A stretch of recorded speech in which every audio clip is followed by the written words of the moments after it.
It's 2 p.m. Friday, May 22nd, the Friday before Memorial Day. I hope we can get this done in 90 minutes, so everyone can go in a long weekend.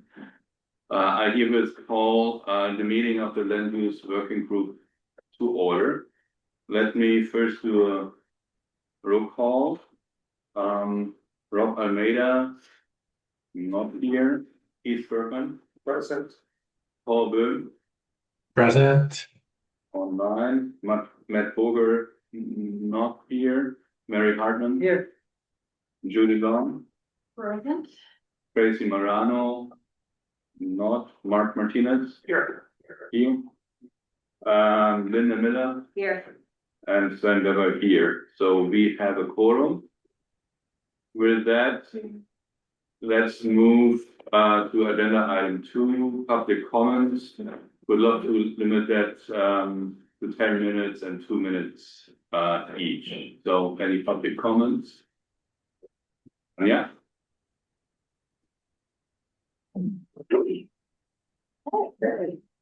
Yes, yes. Oh, I don't need this, right? Yeah. Yes. I mean, before you talk, I just want to recognize Tracy coming, and that Tracy is you. Here. Okay. Thank you. Okay. Here and there. Yeah, other. Done. Okay.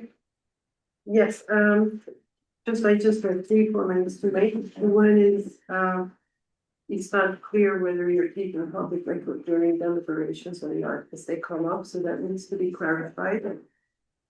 The second one is that on March 13th, we did not vote to move Peter Springfield's off the list. However, the public was encouraged to be reassured that it would happen, so most of the public was thinking that that's what would happen. So it's important to recognize that the fact that people thought it would happen. In fact, Lydia Rogers also talked about it at our meeting. It's important to recognize that that happened and communicate with the public about at least so it's on the list.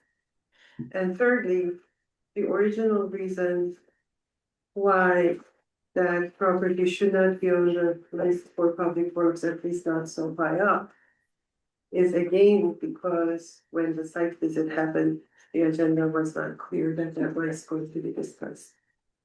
And as a result, the public could not give timely input. And this is not only indicating a process mistake for its own sake, it also results in the public works subcommittee not being informed enough before they make their finalized decisions about the rankings. So that also is a reason to alter at least the rankings of the properties. Thank you. Any other? Have their hand up on the Okay. Yeah, Mark. Thanks. Yeah. Mark Davis, 63 Prescott Road. I just want to kind of go on record about some concerns I've had on the process. I appreciate all the work that's been done, but I think some things trace back to the original charge, et cetera, call for public outreach, which didn't happen in a proactive way. And I think that can lead to sort of overall inefficiency in terms of actions that lead to a requirement for 2/3 vote for rezoning at town meeting or selling of significant town properties. You know, I believe that bringing the public along right from the beginning in the long run is the most efficient way. I think that is starting to happen. So I'm hoping some of these this kind of outreach ineffective outreach can be addressed in the limited time going forward and then on the follow-on. The other thing I wanted to mention is that I do note that it's the first time I've ever seen a committee that had 2 seated select board members on and with 2 seated select board members on a 3-person subcommittee. So I do question whether there's going to be the proper levels of review when a majority of a three-person subcommittee makes a recommendation to this committee that makes a recommendation to the select board? Would it even be appropriate for members to recuse themselves, or how can the public be reassured that things are not being, being properly vetted at all levels of government?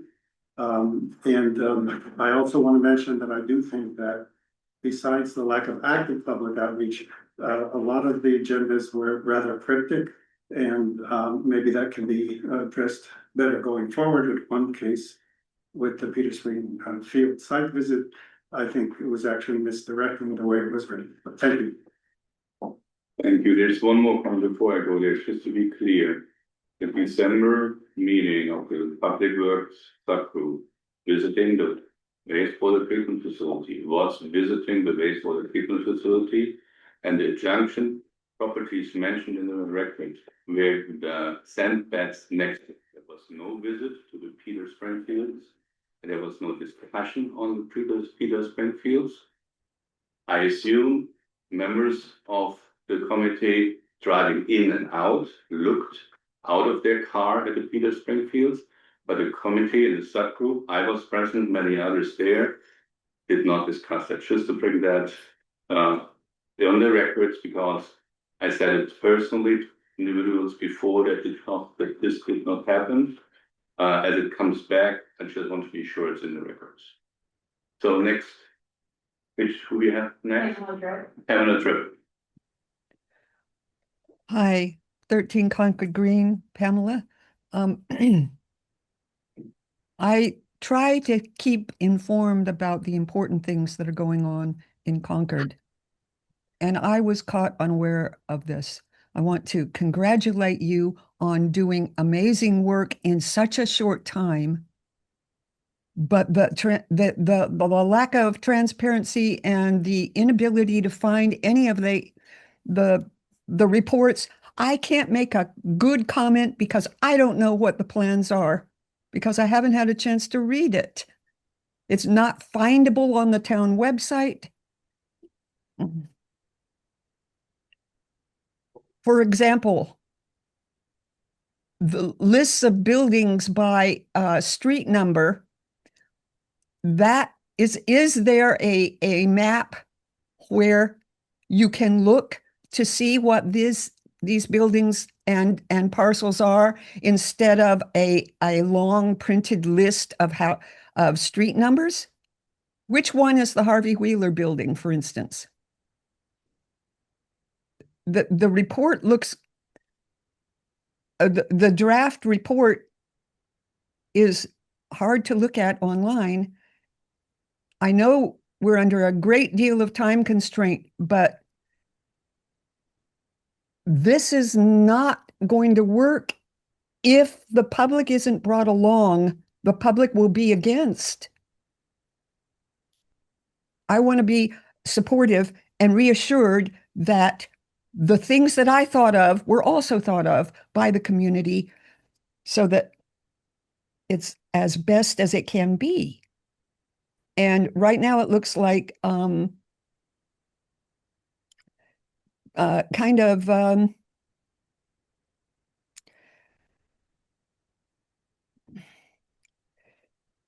well, I don't know.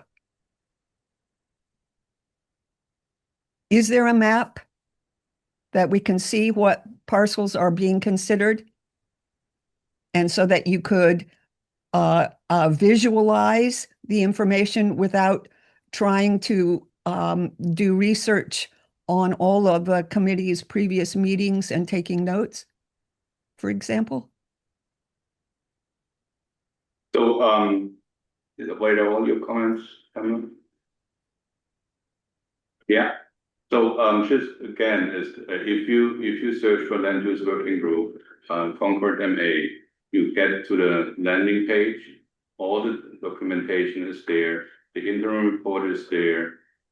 In today's material, if you go, for example, far to the end of properties that were not yet discussed, but now listed here for a discussion as to what we do with them, there's a link on the top for GIS map for specifically these properties. Each property has a link to a GIS part.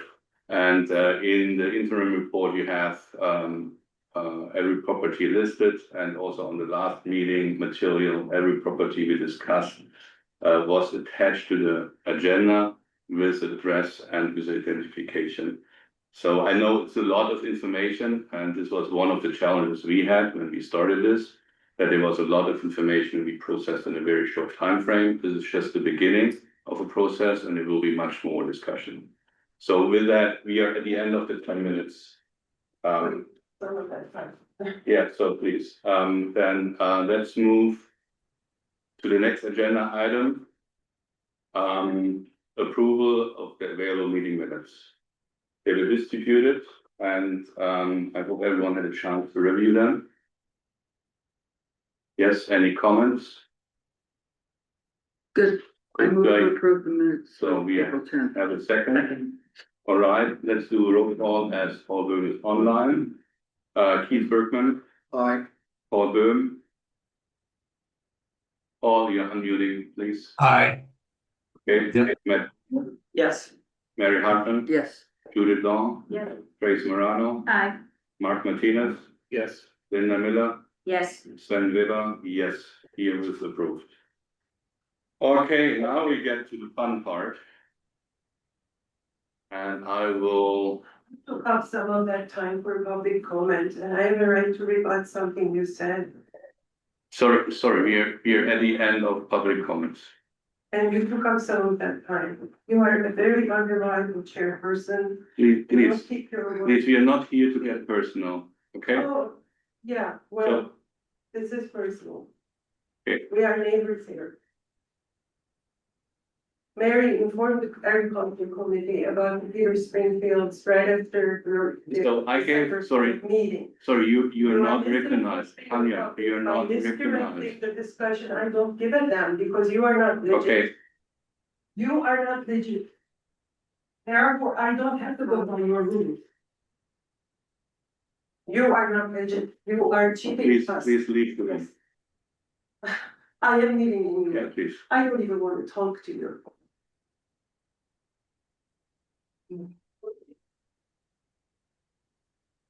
Okay, let's go to the work.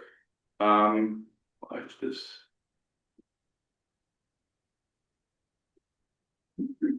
Here. Okay, you want to take the lead on this? Sure, keep it. Yeah, I had a question whether we're gonna be taking any votes today. My read of the materials, it didn't look like we would be taking any No. votes on anything. Exactly. And that it would be at either the meeting a month from now or the month after that, so especially for purposes of public disclosure, and I mean, and it's a question that I asked you 2 meetings ago, was at what point will we be taking a vote on the preliminary, on these, all we have is subcommittee reports, the full committee has not taken report, has not adopted any of them or amended any of them, yet the select board continues to identify the work of this committee as that this committee has selected the DPW site at MCI Concord. I don't disagree with that sentiment, but we haven't voted to do that. So, And so- the sooner we do that, the sooner people will stop coming here and wondering why are we still picking on their neighborhoods? so So let's Keith, do Keith, something. if you look at the material, you see the timeline and the final vote when it's happening. We answered that in the last meeting. And you pointed out at the beginning of this working group that his final decision maker is the select board. They've already decided though. Yeah, that's what I wanted, sorry. And can we please just cut to the chase? Because the select board continually, and the MCI Concord committee has been told by the select board that MCI Concord is what the land use working group chose as the site of the DPW. That's what I would vote for, and I would just like to vote so we can take the 2 neighborhoods who are at risk. If we do something else, take that off the table. What's wrong with that? So we agreed on a process, we discussed the process, here's the process again. And we're going through this for every property. And if we start voting on one property, we have to start on every single property. And if we start voting on one property, we have to have all the information relevant to that property on the table. We haven't heard about what the housing community thinks about Peter Springfields, for example. If we vote on this, then we have to have all information on the table. So we're going through this. The select board is in its right to make decisions and to prioritize work. And they did so on the MCI side. And we are here to consolidate the information we have right now. And can you see in the material that the final vote on the report is in July? And if certain things has to be singled out in the final report, it will be singled out at that point. I find that to be an unsatisfactory answer. I heard that from a school committee chair who no longer serves because it was because the public viewed it as slavish adherence to process over subject matter. And I think we ought to learn that there is a way that the Concord community expects things done. And the decision has been made about DPW at MCI Concord, and I don't understand why we are suspending disbelief for 2 more months on that matter. We will have zero credibility by there. We discussed that last time and there were arguments. You want to chime in as select board member? I think that the preference for DPW being at MCI is clear, but it's not our decision. It's DCAM's decision, whether in fact they want to do that. So I think the fact that we continue with this process so that we show what the thinking of this board is as far as what our preferences and what our other alternatives are, put us in a good negotiating position.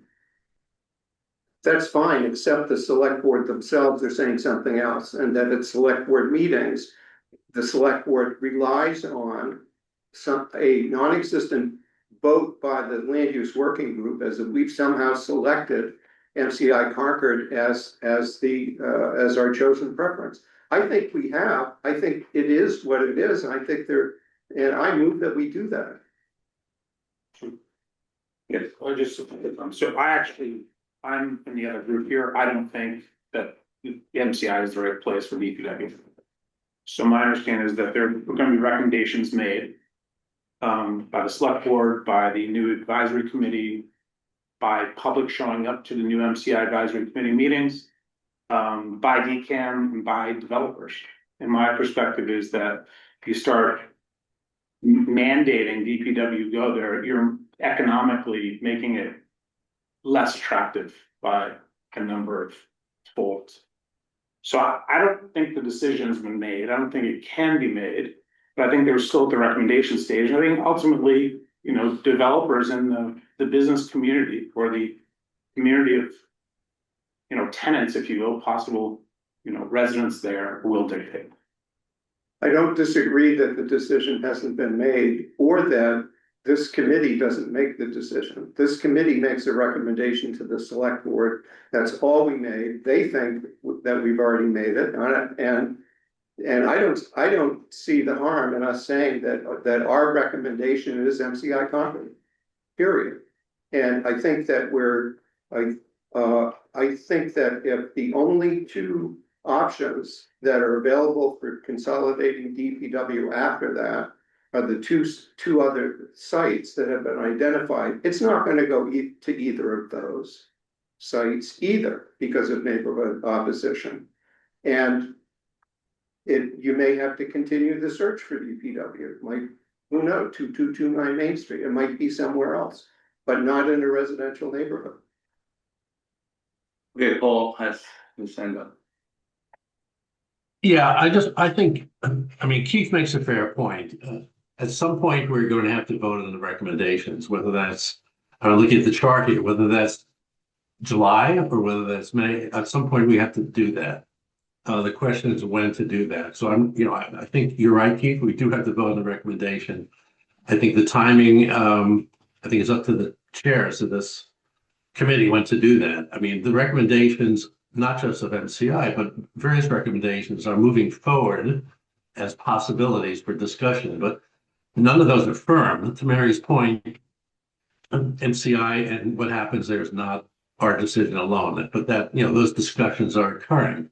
So, but I think to Keith's point, it is fair that we do vote on those recommendations. The timing is up for discussion, I think. Okay, so that is the chart which is there, which was distributed in the meeting material, that we have today discussions of the report structure and the recommendations, review the text of the report in June and have a final report and vote approval in July. And if there are changes, they need to be done. And if you want to have a vote on a single item, you can do that with the July meeting. And that was communicated and discussed before. So we should take a vote in July on just a single vote on one project, or? No, that's the final report. If you want to single out one specific thing and will have a different opinion than what is in the final report, you can do a separate vote on that specific property. But I can't do it for 2 months. You're gonna make me come to 2 more meetings to do it, and there have already been 2 other meetings where we could have easily done it. And So I guess on we discussed that frustration we heard from the audience here today, the frustration we heard at town meeting among town meeting members who shared their frustrations, which in a way that could have damaged getting funding for the project. I think at some point the leadership here has to some community building and recognize that the process doesn't make you immune from substance. Okay, we discussed the last time that we are not taking it off the list. That was discussed here in this room at the last meeting. And this is where we both chairs continue to structure the process to the final vote. So if the group wants to change the process, put it up for a motion and we change the process. Well, can I, it's a question, I'm looking at the schedule here. So today we discussed recommendations and then there's a report. It seems in that report, we're going to have to articulate whether there's unanimity of the recommendations or, if there's not unanimity and some sort of vote. And, to Mark's point, if we're not all in favor of one particular recommendation, I think the report has to reflect that. So I think the text of the final report in June is going to have to reflect the opinions of this committee in some form. And you made a commitment to the community that the public input flows into the final report. It's documented and distributed with the material today of the first draft of an appendix around Peter Springfield, which by the way was vetted by 2 key members of the public that provided input to ensure that what is written there is not representing or misrepresenting their input. So there's an effort ongoing to make sure that the public input is well documented, or a case where MCI does not happen and people look back to what is done. Can I ask about the 2 members of the public for public input? Yeah, Can you share the name? yeah, one is Brian Lindmiller and the other one is Joe Palumbo. Okay. And is there any thought of doing any community forums around that before this or no? Just any other input? This is it. So what we got, The letters, 20 right. 20 letters, we had Okay. 50 minutes of comments in the meeting. So we tried to summarize this and to be sure that we are not misrepresenting. I took the freedom to ask these 2 individuals to make sure that what we write about the turtles, what we write about the land, what we write about the history is not a misrepresentation of what was provided in these sections. I think we want to be clear that the public input that we're talking about here is the public input we got during public comment Yes, and the letters that we got, right? yes, But as we move forward with this process, there will be many more opportunities for public input, and I think that would be one of our recommendations. And I also know that some of the money that was earmarked through Article 12 at town meeting is specific for public outreach. So the community input that we're going to get for MCI, we've got a clear process for that. For if we move ahead with the public safety, there will be money and a process for that. And if we move forward with a municipal consolidation, there will be money and a process for that. So public input is going to go way beyond the deliverable of our report. If I could though, from just what you've said, Mary, the public engagement will come after our report. That's right. And that's all. I mean, let's just say it. There will be no public engagement on this report. And if that's the case, and it's just us, then let's vote and hand the report off to the people that have the engagement. Well, I wouldn't say there's no public input because we have had the room crowded with people and we heard them. So that was public input.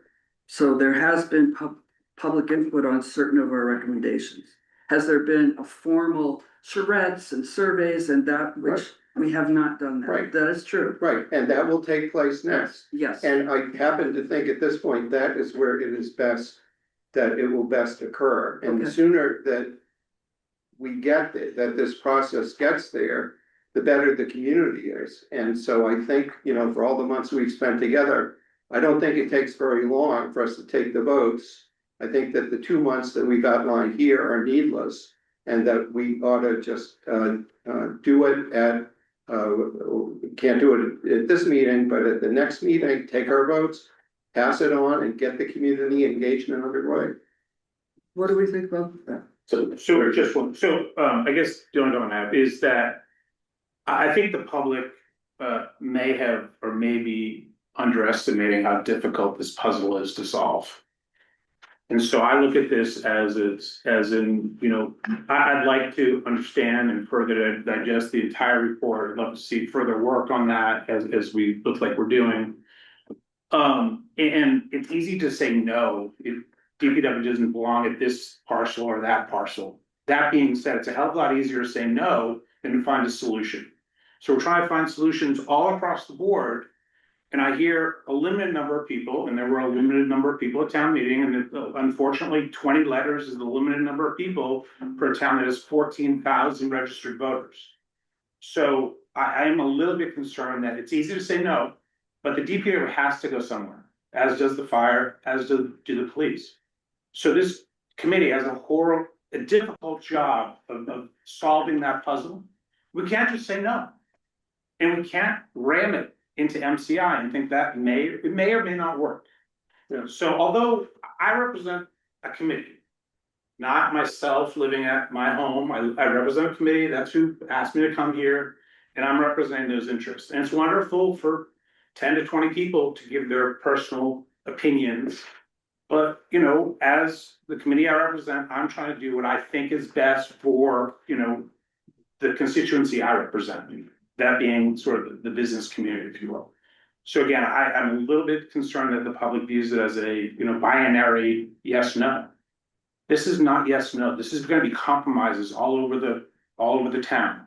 People may not like where the new fire station goes. They may not like where the new police station goes. I don't think it's as simple, and I don't think we should vote today.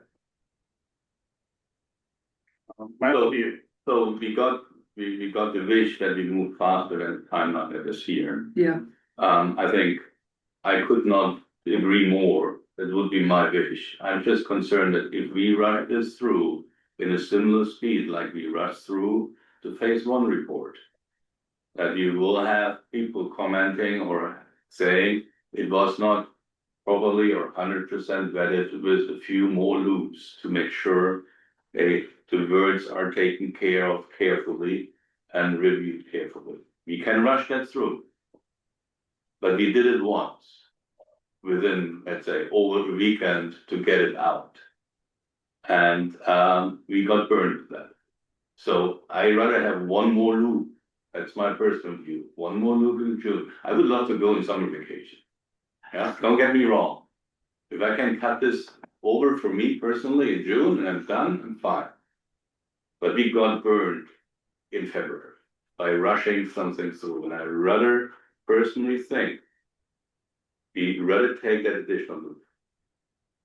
I have a specific suggestion, and it's that, and it actually comes from watching all of the meetings that the residential tax exemption committee had. I think they had some straw votes along the way that I saw people changing their opinion from one meeting to the next. And rather than have us have to wait till the very last meeting that we ever attend as committee members to take our votes, I'd like to have us take a series of votes on at our next meeting to basically direct, so that we know what the consensus is, or if there is a consensus, and then to direct that the report be written reflecting that consensus, rather than withholding our that direction until a later date. We should be taking those substantive votes on each of the matters before us at our next meeting. And it's, hey, on the subcommittee report, do we accept them as is, or would we amend them? Let's So have I think those now's votes the next time, week. I think now's the time to talk about what Judith prepared. On how we will go through this and how we get to the final report. Yeah, and then if we go through this, let Judith go through. And if we took those structure. preliminary votes And- today, we'd have two meetings to go over the. Yeah, but I think it's just, let us help to just not jump too early or rush things through. Let's get these things in order, and Judith, I would encourage you to just pick it up now and guide us through how we get to the final report, and if we can do it faster, we do it faster. Okay, well, happy task for me. And I will say, On the Friday before Memorial Day weekend, I'll just say that. this right to, keeping in mind that a 3-point line actually includes 2 months, not 3, Yes. right? So, there's a difference between talk and work. And we have a lot of folks who talk, and then we have some folks who are producing the actual work. It takes time. I have written a substantial amount of the work product for this committee. I have a full-time job. I have children. I have other responsibilities in my life. I'm not paid for this work. Therefore, the idea of expediting this process seems to me like, well, that's great, but who's gonna do the work? Right? So if you would like to look at some kind of process where this moves a lot faster, I am certainly happy to step aside and allow somebody else to move from the talking phase into the work product production phase. All right, so the gauntlet is laid. So now we have a lengthy report that we have to produce. It can be voted upon, it can be advisory, it can be however we wish to craft it. These are suggestions.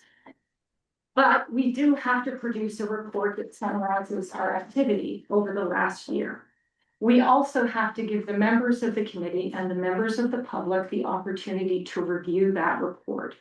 So we have to produce a draft. The committee members have to respond to that draft.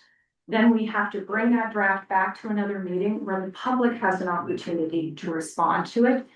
Then it has to be redrafted, reposted, and then prepared for another vote. So in order to meet the requirements of open meeting law, which means that each member is having an individual conversation with Shannon. Shannon's got to gather everything up. It's got to come back after a first draft to a second draft, et cetera, et cetera.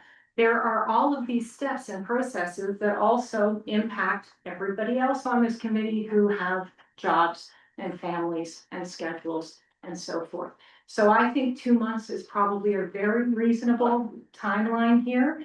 And that today we talk about what that report's gonna look like. Everybody has input. Everybody has an opportunity to tell us whether or not we can discuss this idea of doing some pre-voting. I'd have to think about that. I think we'd all have to think about that, but we can certainly put it on the table. But the idea is that today we talk about what the report would include. Then in June, we would bring that draft back, right? So we would be doing a close read of the draft of the report in a meeting where the members had all seen the report ahead of time, but that draft would be made available to the public. We come in, have a conversation, make all of the revisions again, bring back the final report in July, have a final opportunity for the public to comment, and then approve that report through a vote or whatever mechanism folks would like because it's advisory, and then pass it along. And we are done and we can celebrate and move on with our lives. So that's the general idea. I don't know how we can compact that schedule in a meaningful way, given the ongoing concerns about transparency and public input. Can I ask a question? Yes, certainly, Mary. In May, the third bullet says proposed next steps and priority recommendations for select board. I think the way I interpret that, it's exactly what it says. We're gonna prioritize our recommendations to the select board. That's the work. That is the work, that is on the And that agenda is for today.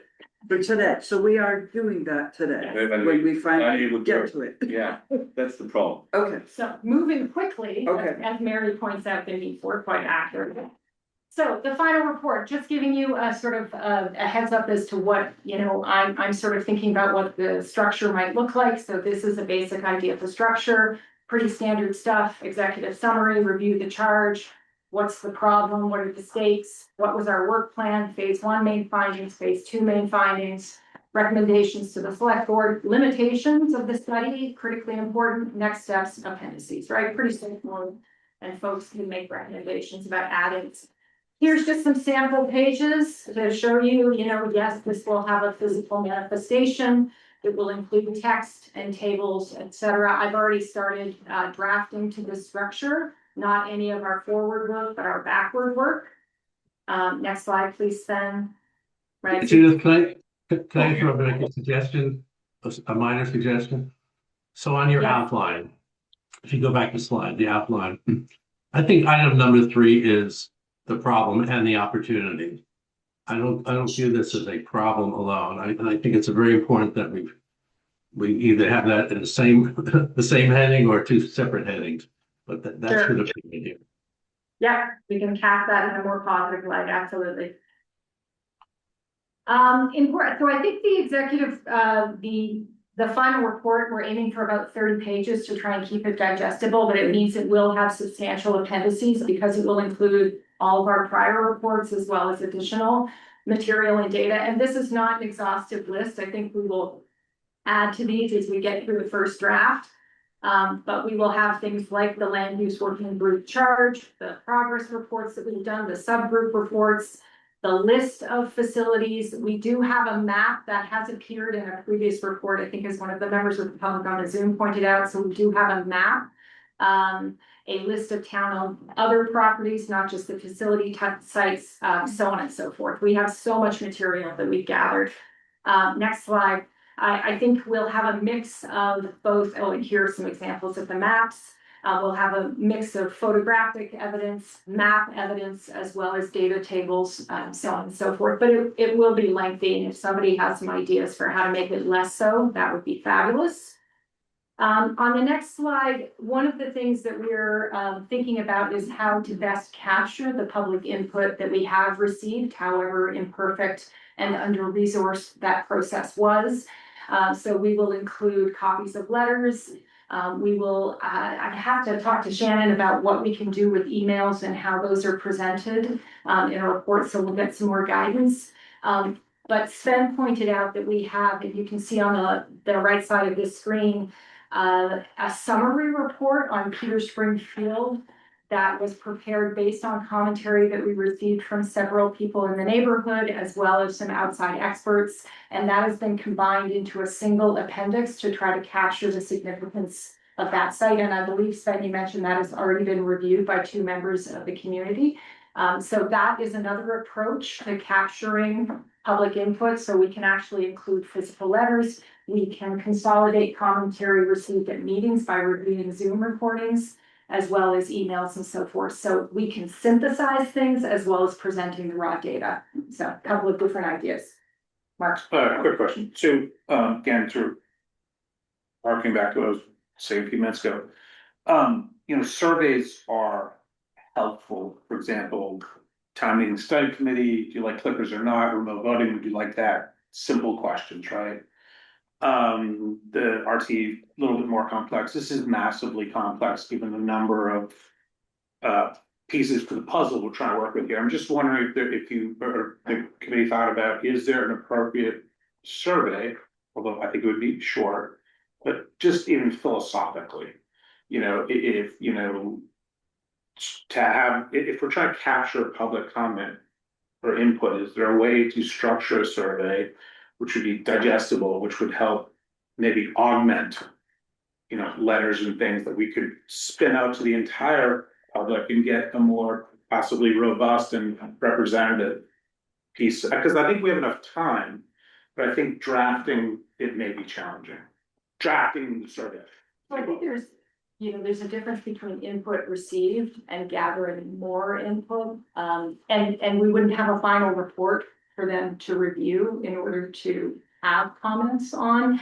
I would recommend to the select board that they consider and develop a process for receiving public input on these topic areas. And I would further suggest, and I think it's the plan, is to subdivide the topics so that a respondent is not confronted with responding to a fire station here, public works there, office consolidation here. I think it's complicated, but I think we could certainly recommend. That's my opinion. Others may have different opinions and they're welcome, but I do not want to engage a survey design and then survey deployment and then an interpretation of a survey with response rates and statistical validity in the 2-month period that we have remaining. I'm not sure it's feasible. Can that be part of our recommendation to the select board as to, community forums, all those things? Like I think about the building of the middle school and how, they had a communications group, they had forums right along. This was years of input. And I feel like the only way that the community is going to really come along with whatever the plans are is by listening to the feedback. Some people don't even know what the land use working group committee is. I hate to say that, but there are people that have no idea what we're doing. So I think that has to be really at the top of the recommendations to the select board. Yeah, and I think we can also dig into what the select board, with its Article 12 presentation and supplemental material proposed, and in there it was in all 3 major work streams there. Clearly, always the public engagement part included in the budget lines for these different work streams, and that's important. We had that, by the way, in phase 1 report also, that this is needed, and we recognize that that's one of the challenges we had. I agree that having a survey would be an important part of the process before we actually have town meeting. Identify where the facility's going and what the overall plan is. But that does need to come in the funded engagement, community engagement process that follows us. And I think that what we can be of most use, and with our limited time as a committee, is to identify. Let's talk about what the receiving end is going to be for the work of this committee and where is it going. And I think our focus shouldn't be so much as how do we conform with our original idea of how we were going to do things. Because originally the select board even had a different idea of how we were going to do it, and they had to amend it at the end. Where we are now is we're about to hand it off to other places. And so how can this work be of best advantage for those places where it's going? And I think I think it would be well to focus on who are the recipients. Sure, the select board on their way to something else, to facility siting committees that they'll need to do and so forth. And that's I think that we ought to be mindful of how can our limited time best serve those and get things that follow us, and then that allows us to say, yeah, well, we didn't get to the community engagement part, we didn't get to the survey part, but you gotta do that, whoever comes next. You wanna continue? Yes, I do. Thinking of, so we were on appendices, right? So there will be a variety of appendices. Then let's review where we currently stand, right? So we currently stand in the midst of phase 2, and we're working from the updated land use working group charge, which had 3 main tasks. The first task was to integrate the findings across the subgroups. We started that discussion last time where we went through the properties one by one and changed the recommendations and options in each of the property line items as we move through that entire color coded spreadsheet, if you can remember that spreadsheet.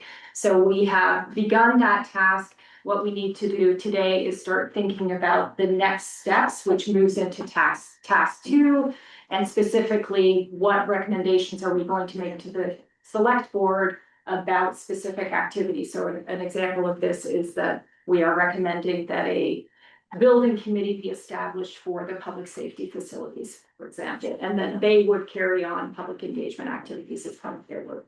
And then task number 3 is to inventory other town-owned property. So these 3 tasks are set up in the work plan.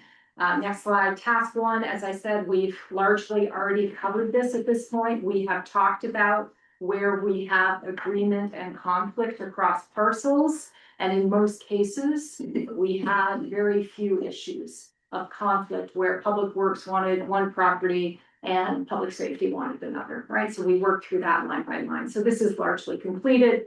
And what needs to be done is that needs to be written up. That discussion needs to be written up. Moving on to task 2, which is next steps. This is the work material for today, is to actually take the next steps that we had coming out of each of the subgroup reports and then add any nuance, which is what the second part, the right-hand side part of the right-hand side of the slide is for. And so we've got 3 working slides for that, and then I might as well just roll through to the end. So those are our 3 working slides. So those are by subgroup. We'll come back to them. And then task 3 is to construct an inventory of town-owned property, which we have done in a first pass format. And I don't know, Sven, if it makes sense to do this quickly now and then go back to the discussion, because it might be hard to come back to this at the end. Yeah, I think we can do that at the end. Okay. Yeah, I would think that this task 3 is the best task for us to hand off to the next group that will have funding by town meeting to be able to undertake it. I think it's beyond the scope. I would have loved to have done that while we're here, but I think we have. Yeah, but Not remember, do that the task. task we got is at least that we pre-categorize, identify them, and have them listed. Yeah, and that's needs to get into the records, and at least the group here should see them and familiarize each of you with the properties there.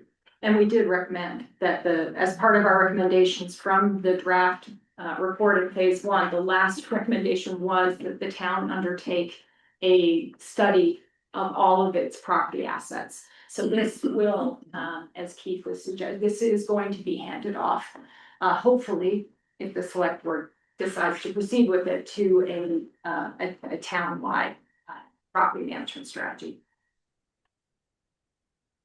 So we are on to then, 2A. thinking about next one, so 2A.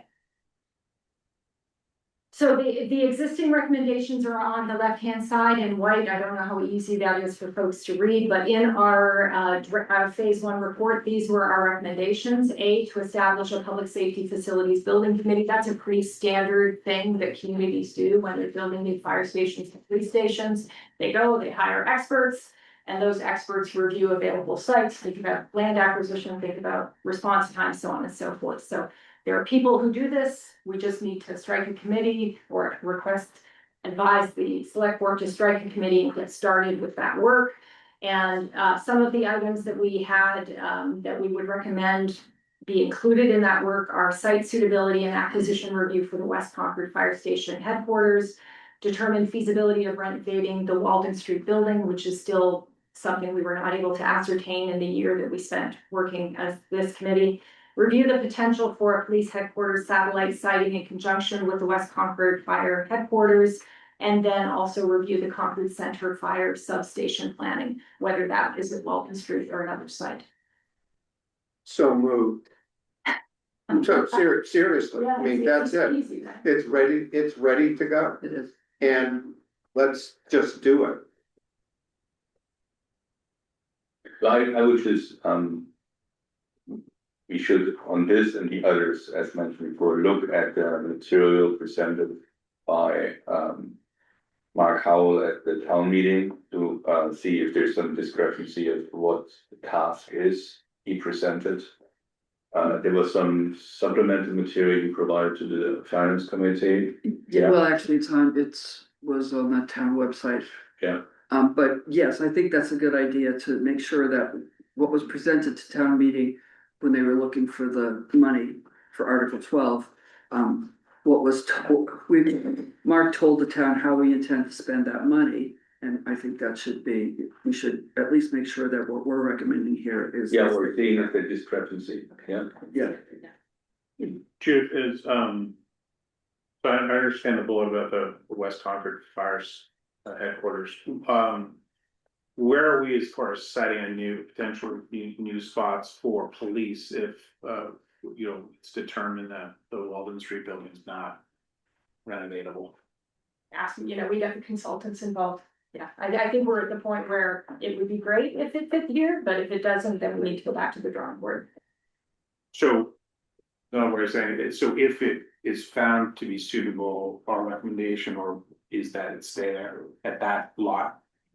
Barring, again, keep in mind that our review was pretty cursory. I mean, we're smart people, but it's still pretty cursory that when you hire one of these public safety experts, even though we might see advantages to staying on that site, they may present different information that would change if they came back to us, we don't exist, but we would say, oh, you know what, that's a good point. So I think we just hand it off to these fine folks. Yeah, I have a question just on that one. So where are we on the acquisition? The West Concord site, for me, being a novice, seems very exciting. What do we know about the sale of that property behind it? Because that would be part of it. Have we asked them, are they interested, or is this just pie in the sky type stuff? It seems like a great property, but we're kind of talking to ourselves about their communication. And then also maybe to the left of that, I know there's some pet stores, etc. I don't know if you could create a campus over there, but I don't know if we're talking in a silo and they don't know anything about it, or if there's any interest. And that's what That's what this building committee would do, Okay. as well as in conjunction with the consultants. This committee was not in a position to engage in conversations about land acquisition. Because that would change our thought process, then, right? Yeah, let's go back. so Paul has to stand up. Yeah, thanks. I'm looking at the dotted box here. What else do we do? And I think Article 12 is certainly central to these next three slides. It would be helpful if scopes of work were thought about by this group. I mean, to go from Article 12 to kind of addressing these issues on the left here, there have to be various specific scopes of work. I mean, Matt just mentioned one of them. Maybe that is just to assess that property. But I think, how do we translate this dotted line box into real work? And who does that? Who develops those scopes for these tasks 2A, B, and C? I think it'd be helpful if we thought about that. This group had thought about that. So what's your proposal, Paul? I'm sorry? What's your proposal? Well, my proposal is we develop scopes of work for each of these tasks. Or who's appointing these committees? Let the committees do. Yeah, my recommendation or answer to Paul's question would be, we recommend that the select board in charging the next committee, number one, that they do a next committee, because we are still Concord, so we're gonna have committees. And that this is our punch list of things that committee ought to do. And there was an awful lot of vetting and data gathering that led to these bullets, which are several steps up on what a committee would otherwise have, but it's ready to hand off to specific site, for a specific public safety committee and its consultant. Well, that may well be the best way to do it, but look, we have been deeply involved in these various tasks, and I think we know what information is needed. If we push this on to a brand new group who has to come up to speed on what we've done, I think that could be done, but I think we could add a lot of value in making that connection if we at least thought about those scopes of work rather than kind of punt to these new committees. The select board just established a whole new committee for MCI with no handoff, except that there some of the people that are there were on the first committee. So I hope that some of the people here that have been invested in particular parts of it are people that are helping to populate the next round of committees. MCI had a life of its own. I think there are lots of issues beyond public works to do with the MCI steering committee. But I think these other committees, with municipal consolidation and public safety, are direct descendants of this committee, and they could benefit from thinking about scopes of work to kind of fill these data gaps to spend the money for Article 12. Because I think we're going to need that information sooner than later. So I think Julia just said is that we expect the final report to be 200 pages plus. And there's a lot of information in there. And we just have to be careful as how much we replicate that. The report is available. We can look at the wording of the recommendation in a way that people are probably guided to where to find it in the report. So I think we already have a lot of information. So first you and then. Sure, so where I thought Paul was going was, maybe keep us going there too, but would the recommendations be, for example, so take Peabody or take Kai's Road? I mean, we would recommend that an environmental study be done to make sure it's clean. Is that a recommendation? What would we be asking for information that we professionals to bring back to either this committee or a subsequent related? So the example you just gave, which is a good one, about Peabody, is actually part of the disposition process, and the disposition process doesn't even fall into the 3 subject areas that we have. And just explain, yeah. So I think there's probably a happy medium here, and keep in mind that I had to put things on a slide, so these aren't even what we have in the phase 1 report. We had more detail in the phase 1 report. I just had to get it, sandwiched on a slide that is readable. So Paul, I think your point is MCI is kind of doing its own thing, and they have consultants in place. They kind of know where they're going. There's no real problem, I think, with the public safety facility side or the municipal office consolidation side.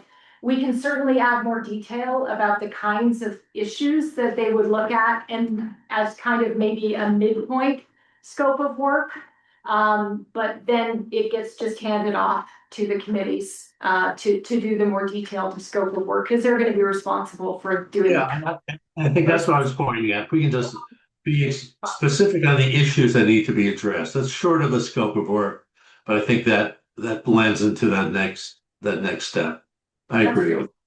Yeah. I want to call our attention again to the supplemental material that was drafted in response to the Finance Committee's questioning about the article that was requesting the 600K. And their question was, well, what have you done already, and what are you going to spend the money on?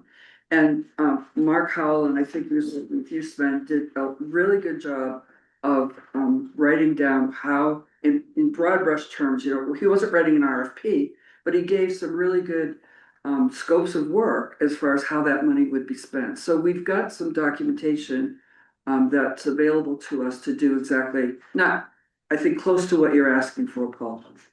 Yeah. Well, okay, I mean, just merging what we put out as a deliverable into what in that thinking would be helpful. It would be helpful to merge those. Yeah.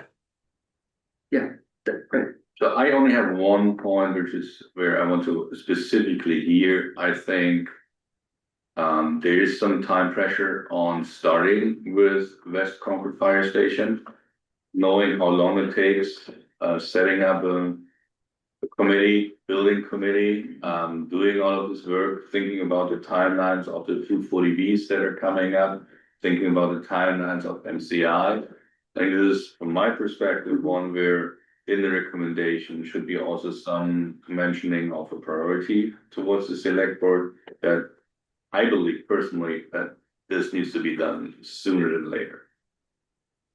So, I think the build aspect of it is relatively simple, given that there's one architect and that builds these things. I think the difficult thing is putting together, an advisory committee to go find the piece of land on which we're going to put it. Yeah. Which is either a new acquisition or a related acquisition. So it's really an acquisition committee that I think is the more important, time sensitive and more interesting intellectual exercise to do. So it's not in the right spot. Yeah, but I would hate to just get all the properties online.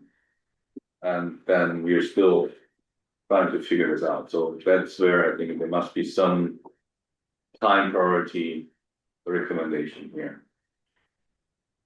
So you're suggesting that when we give our report, the recommendations to the select board, that we prioritize this as the most. Or at least in the wording that this has a high priority, given development in West Concord. Okay. So you're gonna be, I know we gave rough estimates of the cost of acquisition and building, or is that not up to us? I mean, it's, I have an idea-ish, but I mean, give or take. Building, yes, acquisition, no. Okay. All right, should be, I think this was the easier part. Yes, I think it's going to Yeah, this order of was easy. complexity, Yeah. yeah. So let's go with, So again, these should be familiar in terms of municipal consolidation. Our recommendations were, yes, we need another committee that's not working on municipal consolidation. We need real estate consultants to look at feasibility for the preferred option, which was acquisition of an existing office building. So we need specialized consultants who do space planning, that do acquisition, renovations, so on and so forth. That would also help us with the complexity of that transaction and negotiating that transaction. So that would be part of the scope of work of that committee. We would hope to get the development yield analyses done for Peabody and Ripley, as well as for Kai's Road. This appears here, but it's also part of a, we could almost have a task 2D, which is a disposition strategy, as well as a task 2E, which is a land management strategy. But the idea that we would want to start positioning disposition as a means to offsetting considerable capital investments on some of these other public facilities. So helping folks understand in part, where's the money going to come from? How is that going to work? And I think that's also going to come up. The disposition strategy will come up at the end of the slide deck if we have time to get to it, right? So Harvey Wheeler in particular, just speaking for myself, was not as sensitive to the importance of Harvey Wheeler as well as Council on Aging. And the question would be, if we look out, 10, 15 years, we're talking about, an aging population, a growing population, what is the right way to get the public as well as other input to make sure that we develop a strategy for that segment, if you will, the older folk, which I'm closely becoming a part of, to solve that problem. Because I don't think it's as easy as just let's dispose of it, or even to plan for it. I think there is some projecting of our future needs to make that sure we solve it correctly. So I think that's a big part of this piece, and want to break out Harvey Wheeler as a component. I think that's what we heard, at least what I heard. I thought that was very valuable. yeah, I think for this committee, one of the challenges is going to be, and I think the subgroup did a great job on their report, and this is included, is the idea of consolidating office functions is different from consolidating programmatic elements. Right. And those programmatic elements have their own location preferences, et cetera. So I think that would become part of the analysis that would be done by this committee, because it's not super straightforward, right? And I would say, you know, in terms of just the school population, because I'm gonna speak for Ripley, it's really easy to move central office. It's way more challenging moving 8 classrooms, 8 preschool classrooms that are required by law. And I have to say this again, it's required by law and mandated outdoor space. These are not things that you have options of. So an office building sounds great until we put, you know, 3, 4, and 5-year-olds there with, it has some outdoor needs too, that is required by law. I think one thing I would add to that dotted box, what else to add is, what is a plan B? And what is, if either the full consolidation or only a partial consolidation happens? So is there a plan B, again, calling out Ripley, on Ripley?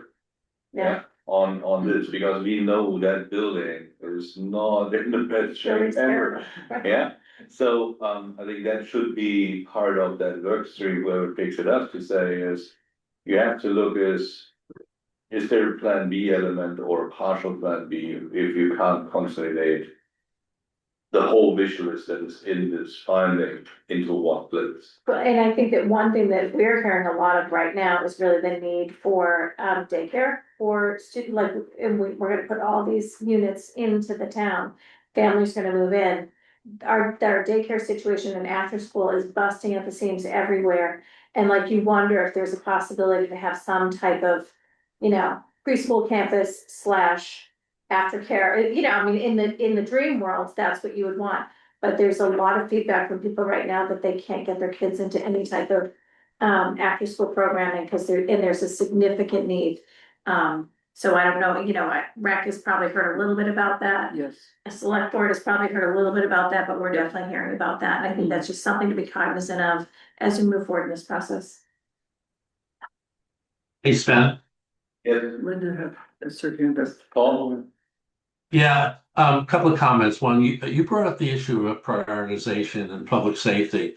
I have another candidate for prioritization, and we need to talk about this because on the municipal consolidation, while the consolidation itself seems to be on a slower track, the housing yield for those other properties, I think, is really important to understand that, because the housing yield feeds back into the MCI discussions, because DCAM is really open to looking at housing yield from properties outside of MCI, especially Kais Road. And so I think we need to think about whether that's an equal high priority, because MCI is moving pretty fast in terms of a master plan. So I'm just kind of throwing that out there. The other thing, as far as you're talking about Plan B, were you referring to Plan B for municipal consolidation? Yes. Yeah, so we have had some, and Mary, and Tracy, you can chime in on this. The Plan B for municipal consolidation, if that building wasn't available, the Plan B would be to look for another municipal building, as opposed to Peabody or Ripley. That there was never explicit in our report, I don't think, Mary, but that's discussions that have swirled around that Plan B as being neither Ripley nor Peabody, but another municipal building. I just kind of want to throw that out there because we got to flesh that out a little bit more. Yeah, that was a little bit hanging. Yeah, it was. As loose end of the. It was hanging. Yeah. It was. Yeah. I think if I understood you on the first point of prioritization is, and let's take Peabody property as an example. Yes. Please. So at least how I read what the recommendation is from the subgroup is that the Peabody will not be used as a consolidation target, and is a target for surplus property and disposition, Yes. assuming a rezoning, ideally a rezoning in residential B. I think the numbers are calculated on standard residential B density, it can be with PRDs, can be a bit more dense on that. But is that also something, is that what you meant, Paul? I think is that this needs to be higher prioritized, what needs to be done with the Peabody property? Because if decision is Yes, there, or the select board makes the decision, yes, we are not using it, would that be a disposition process for that on a higher priority, because you need to rezone this and then you have to put it on the market instead of continue to maintain the building, pay the insurance for the building and so on. So yes. yes. Yes. Peabody was included under municipal consolidation because it was potentially a target, right? Yeah. It's no longer a target. So, and I think we've learned a lot about it, and I think it should be thought of separately and given a higher priority, to your point earlier about prioritizing it, because it frees up capital for something else. It does meet our housing goals, and Paul is absolutely right. That means meeting our housing goals is an important part of our negotiations with DCAM. So Peabody is something I think we should set aside and think of it, as something different than burying it under the municipal consolidation discussion. Great. Yeah, and it's a property that we own and we could actually move on as opposed to others. Yes. Linda's. I think that my suggestion or a thought is to generalize that theme, in that putting consolidation and disposition together introduces a complexity in the decision making, and people may want consolidation, but they're not excited about this position, and vice versa. So I'm thinking as we go through this process that perhaps that those options, I don't think that people are going to necessarily tie together those options, and I think it could make it more difficult to appreciate the value of consolidation if you have to make that decision contingent on sales of properties that may offer value to the community in general. But that doesn't mean that we shouldn't take opportunities for disposition seriously, because it's all part of how do we finance, Right. on a forward going basis, all of this building. It's going to be valuable and improve life in the town.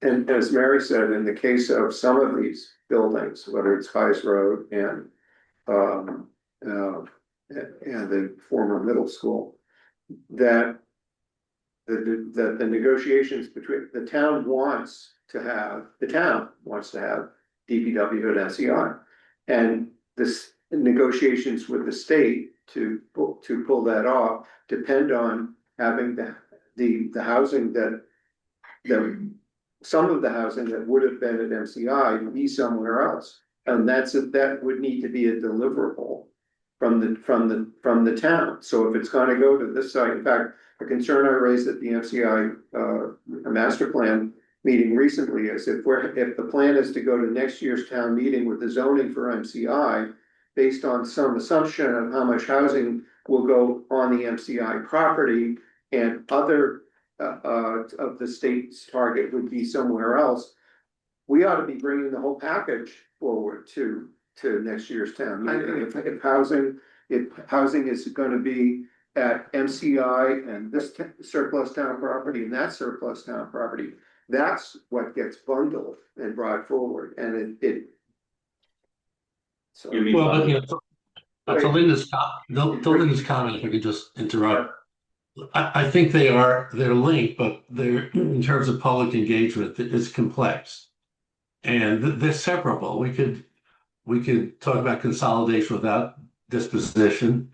I do think there's a reason, Keith, for talking about disposition of some of that, but I think to rush forward and move all these at the same time has some has some danger in terms of us overstepping without public engagement. So, you know, I think the high priority should be, focused on Peabody, I think, rather than all of the municipal consolidation right now in terms of disposition. As Mary said, so just an opinion. So I think what I'm hearing, if this is an organizational structure that would be helpful, is that if you imagine that we started with all of our opportunity parcels and then we passed them through like a sieve that had, do we need them for public safety? Do we need them for consolidation? Do we need them for public works? And then we ended up with some properties that all three groups decided we didn't need for any of those categories. So Peabody is one of those, right? We have parcels that would be suitable for disposition. But I would say that we probably would want to do some sort of overview, quick consultant-based study of town-owned property. And from there, identify the disposition strategy. So it's almost like we went through step 1, step 2, step 3 very thoroughly. Then we're going to talk about a town-owned property analysis. And from that, we can create a disposition strategy that then would prioritize parcels for disposition. And it may be that I imagine Peabody will, sort of still come out the top there, but we don't necessarily want to prioritize disposition of one large strategic property without taking at least a quick pass. Hopefully better than the quick pass that we did here over the last year, right? But the idea of thinking carefully about disposition of strategic parcels, and then Peabody would fall out of that. Yeah, because what happens if the consultants come in here and say, we don't agree with that? I mean, right, I can't imagine Can't it imagine too that, differently, but I'd sure like to Right. get an expert in and talk Yeah, about it. yeah. So Keith, is there somewhere stated what type of housing the state would like? So we talk about MTI being No, the answer that I've been given is no, and they can't even say how many units they want or what configuration they want, and they are, the new secretary, housing needs to weigh in on that. So, but it's expected soon. My concern though is that what I think is going to be an exemplary amount of community engagement for the future of NCI. That level, if that MCI project is moving housing in part to other places, those other places have to be vetted just as well and at the same time. So throw some more money at Stanford. So I think that, when I think about it, there's sort of two phases, right? There's the initial sale. And then it's really in the initial sale, maybe maximizing, if you will, revenue to the town, sales purchase price. And then there's analysis of really the net revenue to the town. When I say net revenue to the town, I think about the cost to service those residences. So hopefully someone's paying attention to what we can sell it for, and that being the highest use, if you will, from an economic standpoint, but also, thinking about town services being an expense and thinking about the net cash flow, if you will, going forward. Is that? So hopefully someone's. Is that part of Is that part of the development yield Sorry. analysis, Megan? I'm sorry, the development yield analysis that you're doing for Peabody, Ripley and Tice, is there some kind of look at development charges servicing as part of the net revenue to the town? The development charges, no. But it is being done for NCI. The yield analysis is looking at kind of from the developer's point of view with some different scenarios. How many housing units could they produce and what would that turn in for potential sale value? Right. And that's in development. We can maybe. So just so and I've said this before, the most expensive component of housing is students. So so when we think about, great, we're gonna put X houses there, well, okay, each student costs between $28,000 and $32,000 per head. And what is it? 26. 26. So, it's hard for me to believe that, we're gonna have housing units that are paying taxes in excess of that. So we've got to make sure that there are a number of units that don't feed into our school system and therefore bear that magnitude of cost. I think you're making a good point, but the reality is that we are right now negotiating with DCAM for MCI, and DCAM's main priority is housing. I get it, but when we talk So about this what issue we're of talking- Peabody, Right? it's a different analysis. No, it's No, not. it's the same because analysis. It's the same, that's what Keith said. The said- impact on services is the same, whether, it can be affected certainly by number of bedrooms. Yes. And, you know, and the zoning that you allow. One of the things that housing groups are trying to push in particular is to have zoning in place for MCI, and I guess other, you know, if there are other sites where housing would go, MCI housing would go instead, that there be an inclusionary zoning bylaw that allows, that focuses on what I'm calling sub-market level, but that more than affordable, but less than market, so some kind of a missing middle figure. I guess my point is that we're disposing of Peabody and we're doing it for the sole purpose of, well, maybe not the sole, bringing money into the town so we can spend it somewhere else. I'm not sure we should be using the MCI model as far as affordability and housing that, you know, the state would like. If our job is to maximize the value of that piece. Yeah, just to give it. The difference is between MCI development, at least what I assume might happen there at Peabody as an example is.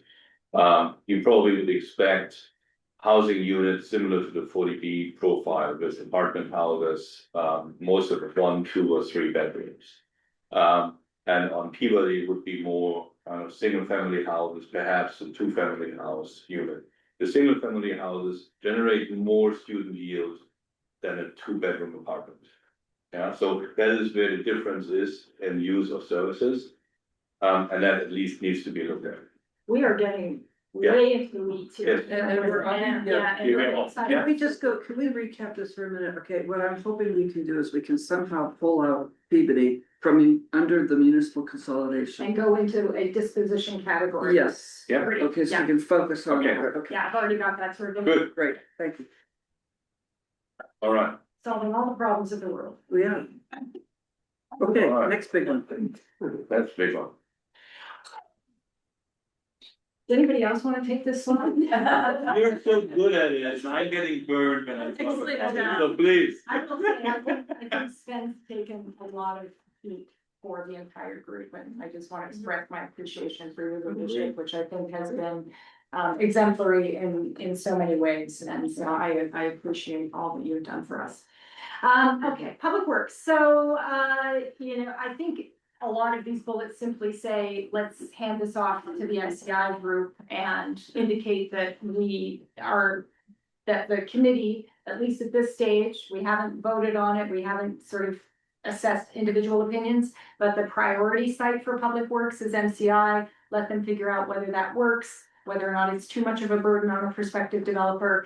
And then if that doesn't work, then we will, I think, we would then, if it doesn't work out at MCI, I think maybe the plan B, maybe you need a plan B here that says, then we would need a Public Works committee to look comprehensively at sites in town. By the way, we only looked at public sites. We didn't look at privately owned sites. It's really difficult to cite Public Works, as I think Keith has made very clear. So I think the plan B for MCI here that we would consider crafting is that we go to a Public Works location rebuilding committee, and then they do site analysis across the whole town and go back to the drawing board. Right, Okay? and that is a reasonable and responsible position for us to take, because it requires more information than we can know if MCI doesn't work, and it's too complicated an issue to be worked out with that would require engaging the public and would require a staffed group to look at. then in that vein, then I think one of our strongest recommendations should be that someone go to the real world of developers to make sure that that's going to work. Because otherwise, we're gonna find out that we zone something which it won't work. And now, years later, we're gonna be back to the drawing board on this issue. Presumably the MCI scope of work for the consultants includes running Yes. performance with different types and then running up the flagpole and see who salutes, right? That's part of the job. Yeah. Yes, it is. Yes.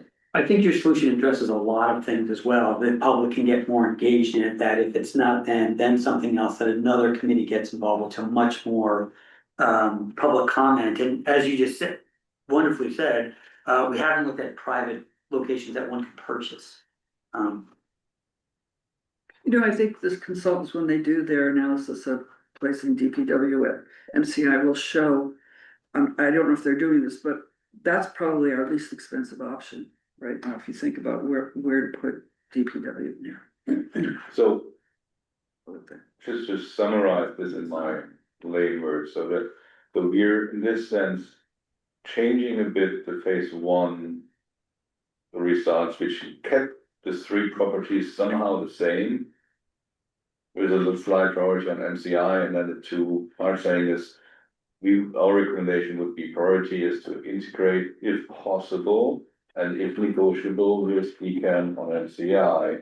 And if that is not happening, establish a new public works committee, building committee to find the final solution. And build on, I think, what was also great work by the Public Works Committee, by the way, when they looked at the available sites and did great analysis. But we can build on that by adding private sites. MCI or post. Or back to the drawing. Or, Back to MCI, or Back you to take drawing. the work and you do it again and you expand the scope to private property. So they would maintain Kai's Road for a period of time. If that It would stay in Kai's Road, and that could be.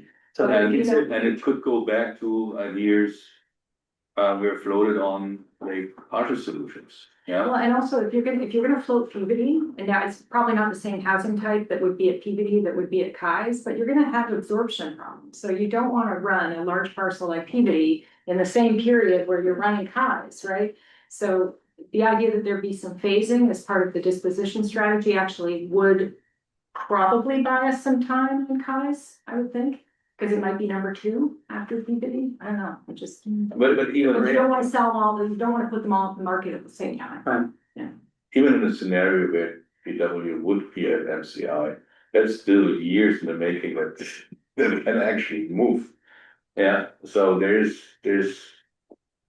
Yeah, I'd like to hear- Al needs, Yeah, I'd like to his hear- successor needs to Yeah, survive. let's get to We're almost there, Alan. We're almost there. Well, needs to be said that isn't so popular?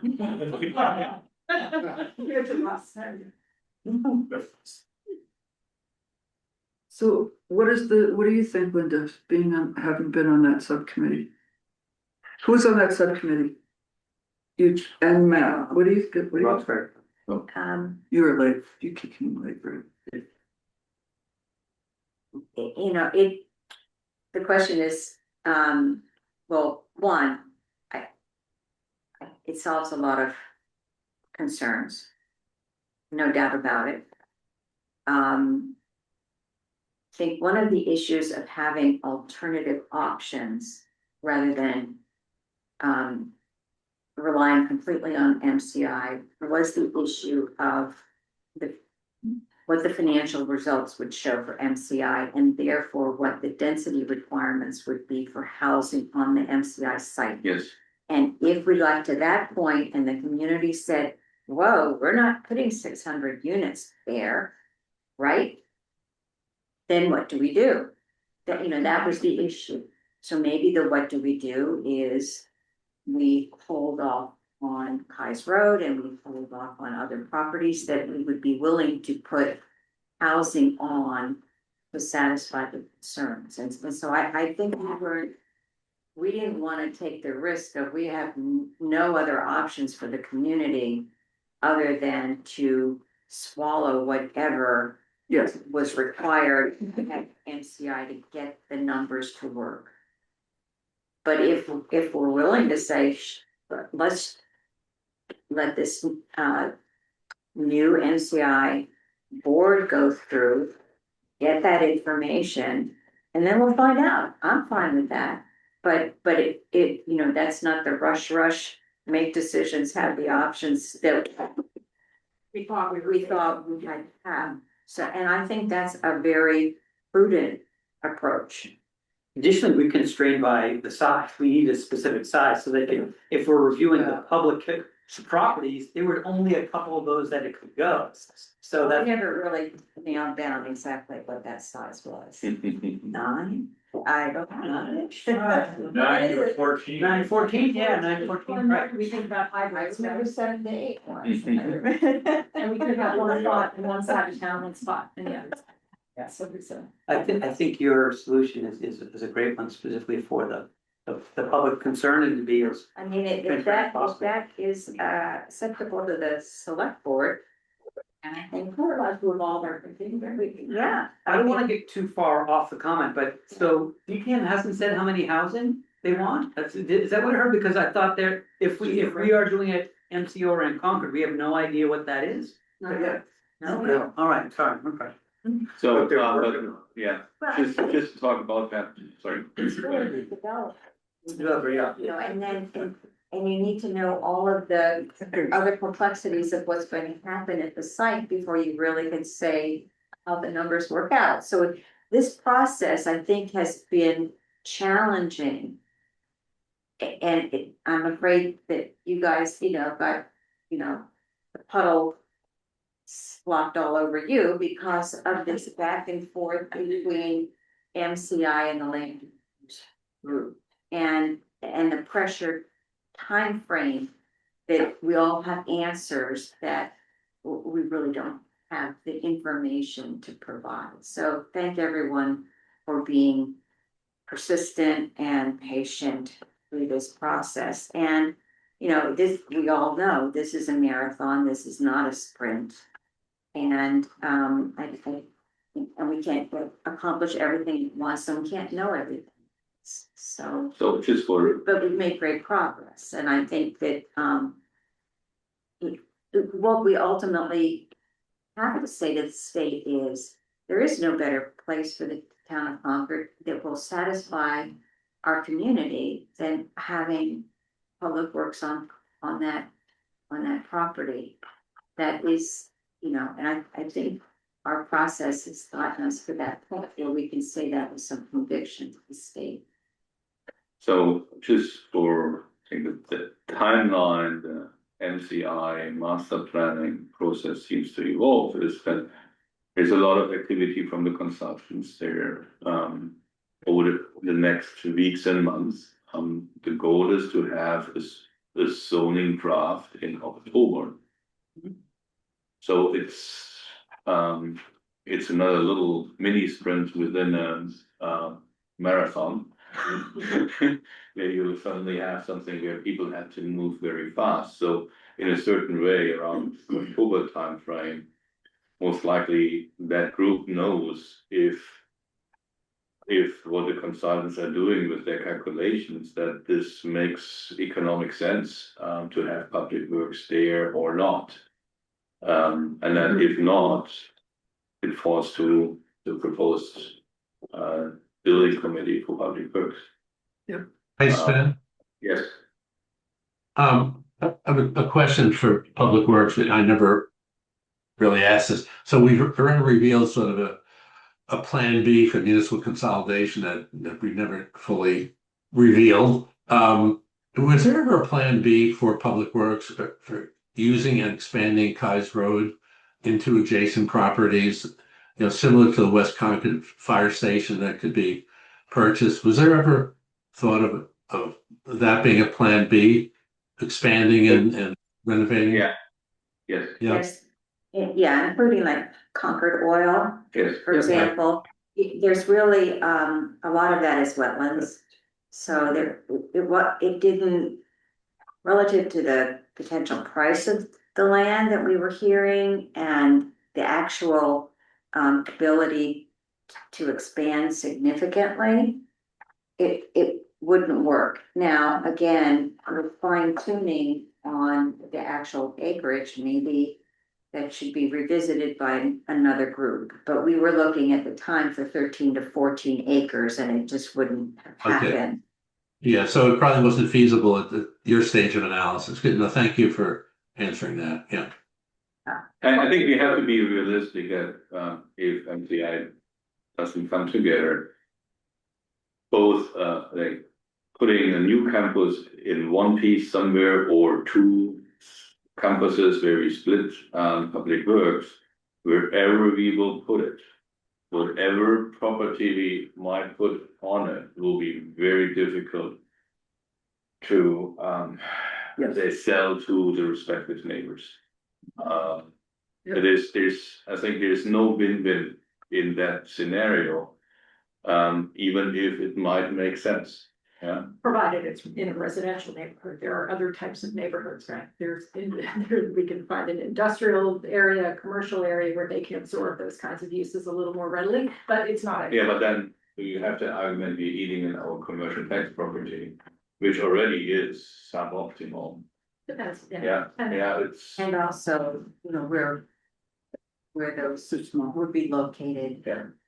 But that's what that committee. Yes, Right? exactly. There are consultants for all of these things. The expertise exists. The expertise exists. We don't have to try and invent it amongst ourselves. And you could just take everyone on the tour bus over to the Lexington site and see that there's housing right by their public works department, and it seems to work out okay. All of public works activities are not equal neighbors, right? They're different aspects. Like if you just want to store rolling stock, I can put, everybody who has children under the age of 5 next to it. That's it. They love it. All right, I think we have a guidance here. That's good. And I said, it's public works, wherever we put it needs some kind of compromise. And we hope at the moment that MCI is the right compromise and that DCAM and the math works for the developer. That's the big question. The math needs to work, the developer will need to refinance a lot of cleanup on this thing. So I hope we learn in the next few months that this works or doesn't work. Yeah. So on the math, did we ever get, I know one, meeting a while ago, it was the first was, the first question was how much is the wastewater treatment plant? The second was wastewater plus sand pits. The third was wastewater, sand pits and buildings. Did we ever get the acreage for those three scenarios? No, we're working that with the master plan team as we speak. We have concepts, we've shared with them. It's all real time, it wasn't that long ago. We know the value of the wastewater treatment as is, 25 million. We know that if we want to put, connect West Concord to that facility, we're talking 3 or 4 million. We know if we want to expand the wastewater, capacity in can, again, permit, we're talking, right now, in the 10 to $20 million range.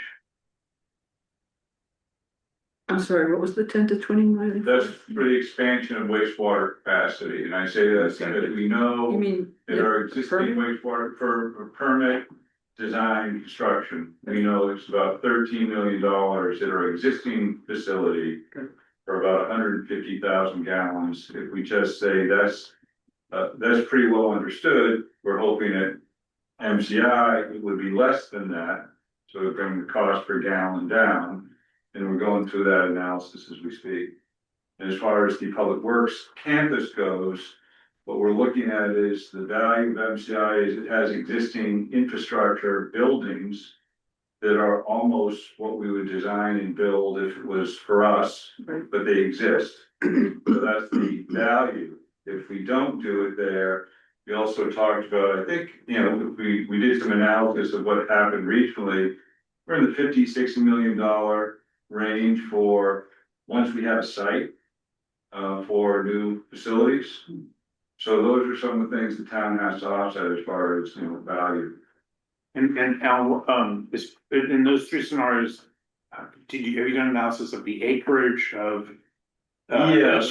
Piece. Well, right now, what's most important is because MCI is configured the way it is, and there's a wastewater treatment plant that's not gonna leave. That's some of the ability for us to maybe not have the 14 acres, maybe it's something less, because it's actually combining two similar uses. Public works and wastewater is much more attractive than public, wastewater and residential. It's more attractive than public works and residential. So there's a combined benefit of those two operations immediately adjacent to each other.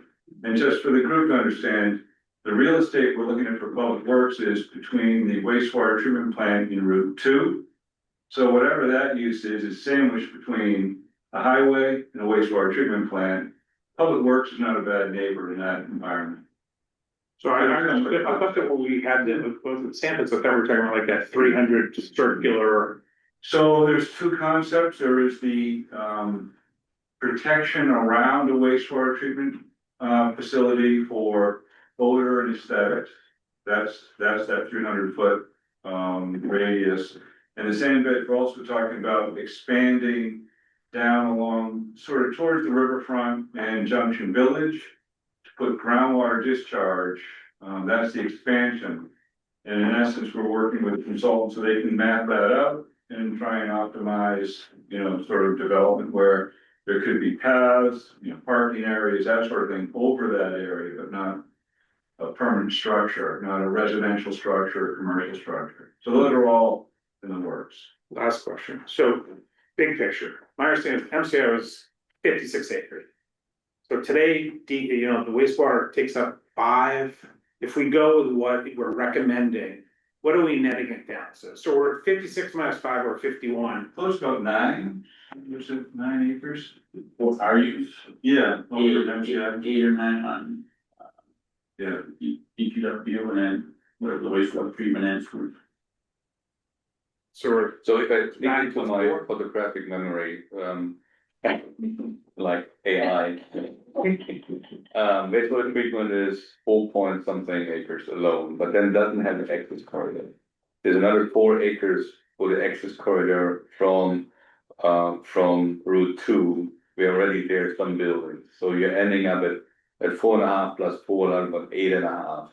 And then if you probably have to add another 3 or 4 acres on top of that to fit the rest in it. So it's a marginal 4 acres to what you need to have in place for the wastewater treatment facility anyway. So then the other component is the riverfront, which You can't touch that. Here's It's the 9 other acres. thing. It's 9 acres, a developer can't touch it, And we can't. but there is an existing building which could be repurposed for public works within it. And that's also part of the value why the town could realize more value than a developer. maybe it should be lost me in our map, but we are saying today, I thought, that we're anywhere between 9 to 14 acres is what they would like. Yes, Did I just hear that we're going to allocate 4 acres for those buildings? yeah, but you get 4.5 plus 4 for the wastewater plus access. Yeah. So you use part of the access. To corridors. No, there is already building under the access corridor. Okay.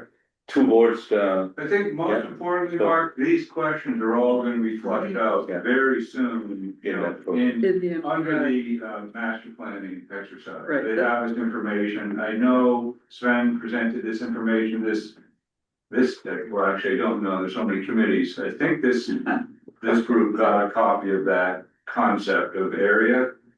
But I don't know. yeah, but anyway, it's gonna be very apparent very soon, so everybody can kind of look at it. Okay, we have to move, I think we have a agreement in principle. Yeah, Yeah. it's kind of like, Yeah. we're giving it a lot, we have Yeah. a lot of professionals, that are So- here. So should we move to the third? Hopefully this should be quick. Yeah, The- so that I can talk to that, Sure. yeah. So early on, when we did that, I had asked the town to just give us all properties that are not used and not in conservation restrictions. And that might sooner or later fall into our work stream, because I was imagining that then we had a different task list in phase 2. So that list of town-owned property that is spread around the town, typically residential zones, little lots here or there, is kind of vacant. They're on a list of 113 properties. About half of them are super oddly shaped, or I don't know, a nice traffic island near highway, or somehow used and reserved and can't be used. But around about 50 of them are unclear what can be done with it. One of the tasks here is to just literally take record of them, declassify them in 2 categories: likely to be usable and unlikely to be usable. And we would, is that on the next? Yeah. This is a good. Yeah. Yeah. And we would recommend to this that similar to the disposition discussion we just had on fever, that whoever a working group that could be recommended looks at disposition strategies should also look at these lots. If some of them, small residential lots, could be used for affordable housing projects or other things, they build into the fabric of Concord, or can be dispositioned, or need to be just not used at all because it's forest on it and we don't want to take trees down and so on. So that needs to be looked further, and we build this metrics, Judith, about this, how we could look at surplus property. You want to talk now? Yeah, now it's. Disposition strategies, I mean, this isn't rocket science, right? There are folks who do this all the time. I'm sure for Carrie and Megan and Keith and folks in the industry, this is pretty straightforward. But the idea that you've got in a municipal portfolio, you have some town-owned property that is buildable, you have some town-owned property that isn't, it's constrained, it's restricted, it's wetland, it's you name it. And then the decisions about disposition start to consider whether things are surplus or not surplus, inactive use, not inactive use, and it becomes this, the bottom of the diagram that is likely buildable, but also surplus or not inactive use. So the example here is Peabody, right? Exactly. Talk about Peabody. Yeah. But there are likely other parcels that would fall into this quadrant, and a town-owned property analysis or study, which we also asked for in Article 12, which was a recommendation from the draft, from the phase 1 report, would do this analysis. And, you know, and I use the term be smart, because I think you just want to be smart. You don't necessarily, we have 3 large parcels. You don't want to put them all in the market at the same time from a profit maximization point of view, but you also want to be strategic about holding back large parcels that are in public ownership, because you don't know when you're going to need to build the next school and where that might need to be. So there is some aspects of land banking that I think would also come into thinking about our town-owned property strategy. So, you know, this is probably a $75,000 study. Get somebody to crank it out. There are people that do this and help the select board think about how they manage their portfolio of property assets. And by the way, there could be a land aspect to this and a built aspect to this. Can I just ask a really quick question? Who determines if they're usable or not usable? That's in part, that's what the consultant would do, but the consultant would also do some, we would have conversations with the school board, would have conversations with select board, would have conversations with all the town staff. They would probably do some community engagement around land banking, because people will have strong opinions about that. So it's a pretty standard practice to do this kind of study. So it's just time we did it. Are you suggesting that Peabody be part of this study, or are we gonna separate out Peabody earlier and? So, Cause in a perfect world, Yeah. in a perfect world, I would wanna run Peabody through all of the other. You know, I would wanna think about all of our surplus property that was buildable and, you know, maybe come up with a priority list. Mhm. is Peabody likely to end up in the number one spot? Probably. Is it likely to end up in the top three? Probably. So if there was an expediency that the select board felt around Peabody that they really wanted to pursue, probably be fine. But just speaking personally, I like to have a sense of what the portfolio is. I don't know, Mark, you're a real estate guy. So, one of the, this is not my idea, it's actually, I know, a great idea. One of the notions would be sort of, swaps or trades. So is there ever a point in time where the town goes out to the developing public? So for example, not that it would work necessarily, but you trade Peabody for the car wash. Or Peabody for the car wash and the gas station. Well, that would be a big old price for the car wash and the gas station, and I'd say. It doesn't have to be, Yeah, as an example, yeah. But do we go out and say, okay, here's our portfolio? And before we try to figure out what we're gonna do, really sell or land bank, what have you.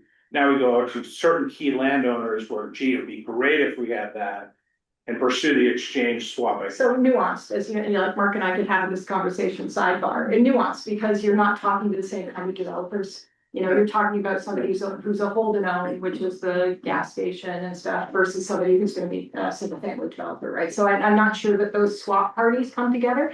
But the idea of doing, once you have a town-owned property portfolio, one of the things that these folks could help us with is swaps, but I also think it's a pretty complicated mechanism for a town that doesn't necessarily have the staffing expertise to run these kinds of transactions. And this is actually a larger recommendation that I was gonna slide into the draft for us to discuss next time. But Carrie and Megan, completely full plates, right? More so, heaping dinner plates of work to do. There needs to be a land use planning czar. They probably need a new position with somebody who can work across all of these different committees that we're now proposing, because they're gonna end up being siloed. And the idea of doing all kinds of interesting opportunity work, if you had somebody with a real estate background who also is a land use person, we probably need a new staff line for the next 5 years that can do project management around all of this work. And they could bring something, I think. It's a great idea though, to have, to look specifically at opportunities to swap particular town properties for others. Yeah. I only did that once in 37 years, happened to involve 2 properties involved that the Bishop of Fall River could get me, and we gave him town-owned parking spaces of an unconsecrated cemetery property, and we built our version of the Newbury Court. So. And it's also not just the land swap, right, but you can do a development rights swap, right, where you're trading density, not necessarily trading uses, but trading density, which might be a really handy thing for NCI. So I assume that's in their toolkit. Even the fire station, although it doesn't work for our purposes, could be a valuable asset to swap or trade. All right, Yeah, so that's, I think the next slide is just that would be along Paul's idea of just what would a scope of work look like for that kind of a study. So I don't think we need to spend a lot of time on that. And that's where we are. So we integrate all of this conversation into a draft report. And then this slide is just trying to get at some dates, right? So that we all understand what we're doing to get to the finish line over the next 2 months. So Sven and I have committed to producing a finished round draft by June 1st. That's a week from now, Sven. Yes. Yes. I'm not sure. And I'm not either, actually, I'm going to see Bruno Mars in Toronto. So it'll have to be done before then.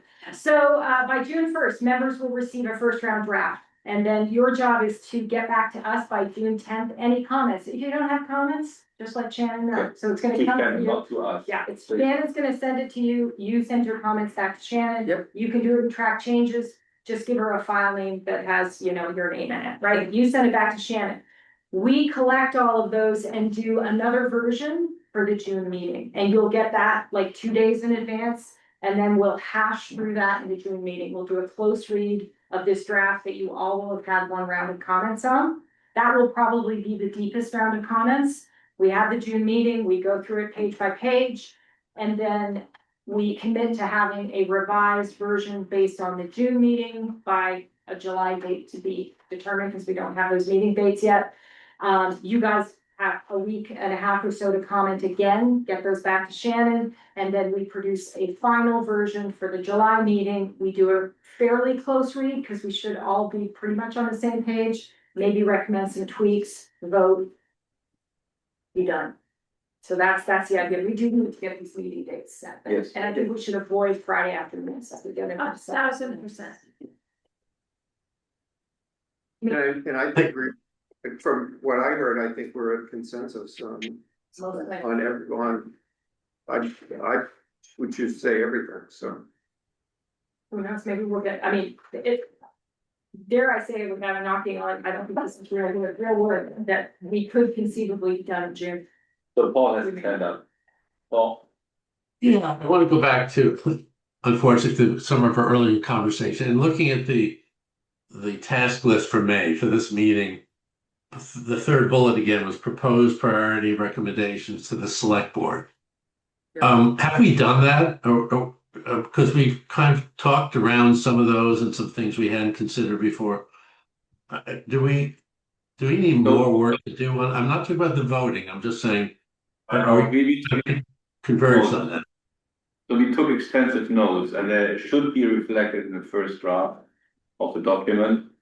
And we talked about prioritization, that hopefully we're not missing any of that. And then Some of these things some of these things can happen contemporaneously, right? Like the select board, should they choose to, can strike a building committee for public safety, strike a committee for municipal consolidation, and so on and so forth. And as long as the Article 12 money exists in one pot, they can also draw from their pots. So, you know, the priorities in terms of timeline, really, that kind of sits with the select board, but we can maybe put something together, Paul. I don't know how much of that is really just gonna fall in the select board's lap, and how quickly they can constitute these committees, should they choose to do so. I don't know that one is a big priority necessarily. okay, should we look at dates in June? Yep. So.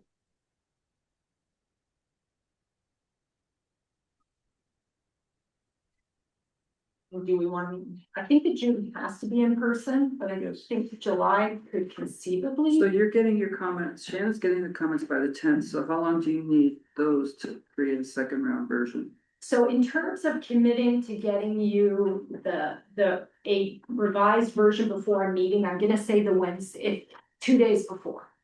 I don't, hopefully sooner than that, but I wanna give us some Yeah. flexibility. So, but if you're getting it by the 10th, you don't want to do it by Friday, so that gives us the week of the 15th, which I'm around the 15th to 17th, then I'm traveling. So we could do the Wednesday or Tuesday, the 16th or 17th, if that is generally. 16th is a Tuesday. And the 17th is a Wednesday. What time are we thinking? Similar like now, 2 to 4. yeah, Tuesday looks good. Tuesday looks good, Tuesday's good for me. Sure, Tuesday. Which is the Tuesday, night. 16th, I can make it work. okay, So, yeah, June we 16th. can get permissions done before these. yeah. I'm sorry, was it Tuesday at 2? Tuesday, Yeah. 16th at 2 p.m. 2 to 4. Okay. And then so then I think we go next to the July meeting, and then we can work back from that. So the July meeting would be, this is gonna be trickier, right? I could, On 14th, are you here on the 14th? I'm here on 14th. But it'll still be hybrid if we go away, right? I won't be here on the 15th. Did you make it on Zoom? No. The whole week, 14, 15, 16. okay. What's How the, about 13? That Monday, Yeah, I can do mine. I I can, could do that. Monday. Great, 2 o'clock? Great. Yeah. yeah, Alright. So July 13th, 2 PM again? Yep. Could we do 2:30? Sure. Doesn't matter to me. But we'll all show up at 2, because we're used to it. Conditioned. Yes, we can. Okay. Only for up by 4 hour and a half. How about that? No discussion, all agreement, Yeah. vote yes, go home. Okay. Yeah, but tell you what, we will, If you can't be here until 2:30, we'll start. So We'll start at 2 and have public statements for now. Yeah, okay. People calling for votes. so I think one of the, so I think it might be best to just circulate these dates in a separate email outside of the Yeah. chat. Yeah, So let me know. that's And great. then look at the bit, the other thing is we wanna make sure that we post the reports, the draft, and the final have to be posted on the website. Yes. So that folks can find them easily, right? So that would happen 2 days before the meetings. Okay, all right. I think I've got it. Very good. Well, this Thank- was a thank productive you. meeting. Thank you. Yeah, really, this was great. So it's exactly 4 PM. And if no objection, I adjourn the meeting.